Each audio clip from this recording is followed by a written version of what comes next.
Hello, beloved students. Welcome to another learning episode here in Wentar's channel. This video is all about arts and its visual elements, a topic in contemporary Philippine arts from the regions. Arts are described as means of expression that require imagination and skill in making aesthetic objects or encounters that can be shared with other people. These objects are experiences that may exhibit what is in the imagination of the artist or creator. These may portray ideas and emotions. These may also be used to entertain and persuade other people. And these aesthetic objects and encounters create beauty. The arts include visual arts, architecture, literature, music, dance, theater, and cinema or film. The term visual arts encompasses a wide range of forms created by Filipinos. It ranges from Western-influenced visual art forms to works created by folk and indigenous people.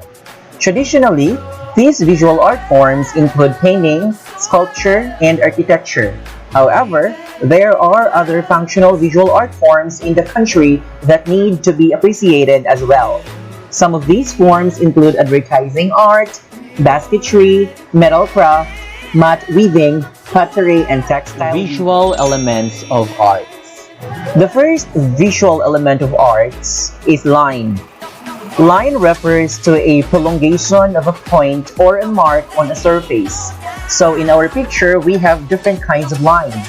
We have straight, wavy, dashed, mixed, broken, dotted, curved, and outline. Shape and mass.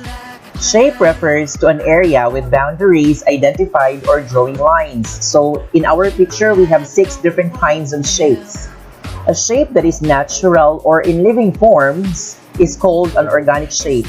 And it can also be irregular or rounded. So in our example, we have 3 kinds of organic shape. If you can notice, ladies and gentlemen, there are no exact measurement for its size, for its side, and its corners. A shape may also be in measured forms. It is called geometric shape. So for our example here, we have rectangle, we have oblong, and triangle. And we can measure the sides of these shapes. In contrast to shape, which is 2-dimensional, mass refers to a solid portion of a 3-dimensional object. So, very different from shape, mass refers to a 3-dimensional objects, and we can see that in these objects, in our example over here, there are solid portions in it, and we call that one as mass. Color. Color refers to visual perception that allows a person to differentiate objects due to the way various wavelengths of light are reflected. Color is a very important element because it can communicate information and emotions to the viewer. So for our picture, we have here a color palette, and we have different kinds of color, maybe primary color, secondary color, or tertiary color. 3 properties of colors. We have hue.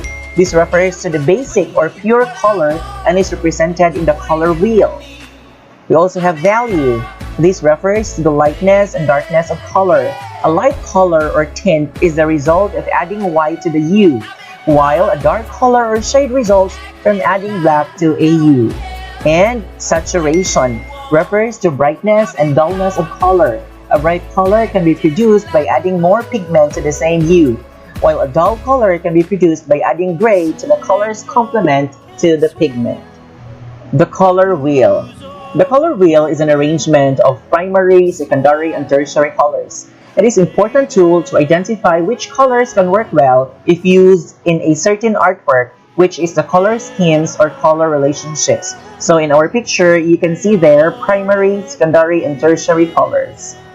So basically, our primary colors are yellow, blue, and red, while our secondary colors are orange, green, and violet. Color schemes.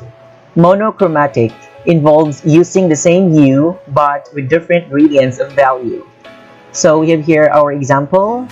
We have different shades of blue, different shades of green, yellow, and purple.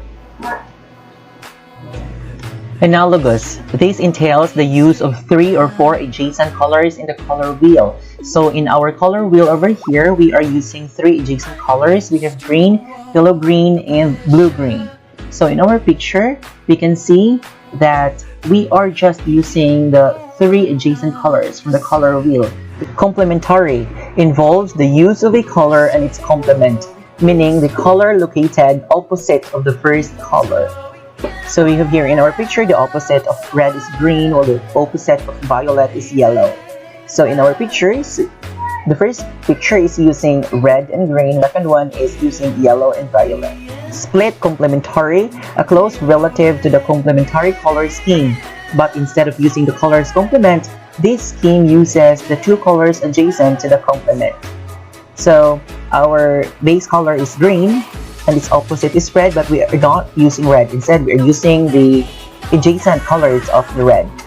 So in our picture, the picture is using yellow, green, which is the opposite, or 2 colors adjacent to the opposite of violet.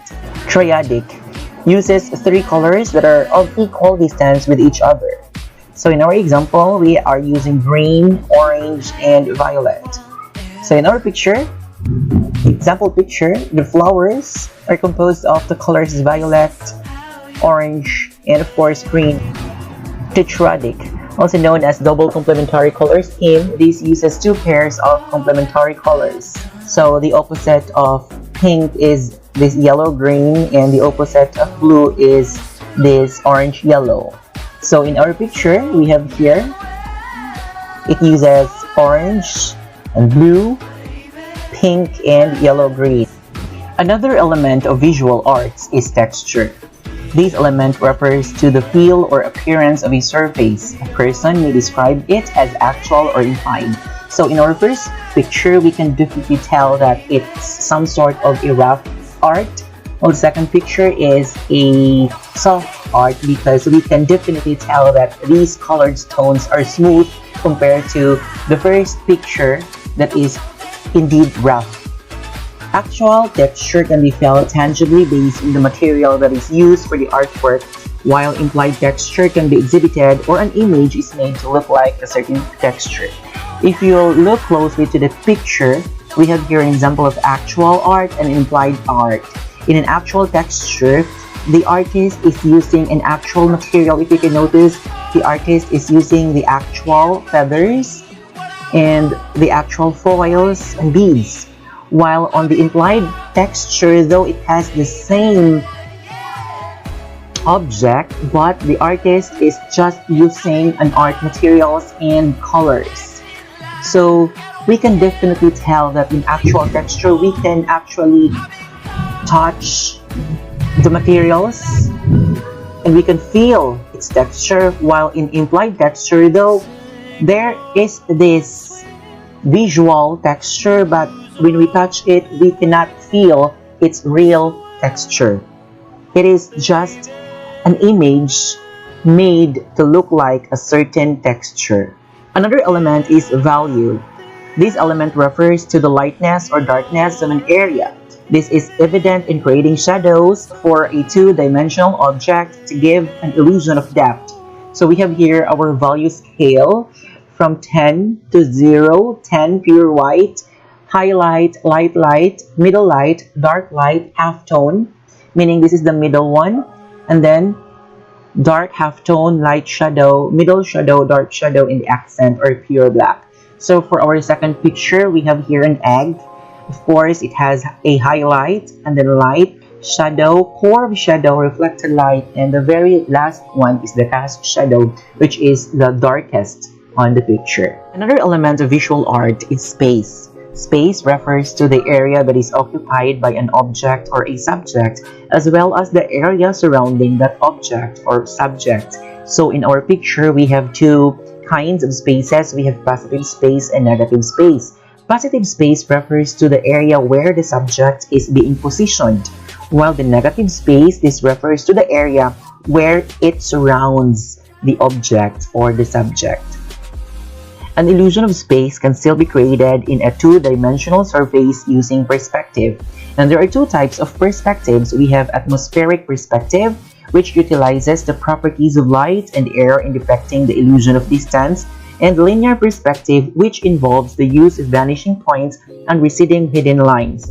So if you can see in our example or in our picture, it's very obvious that atmospheric perspective uses light and air to show distance, while linear perspective uses lines or focal points to show distance. Time and motion. Movement in the visual arts can either be illusion or an actual motion.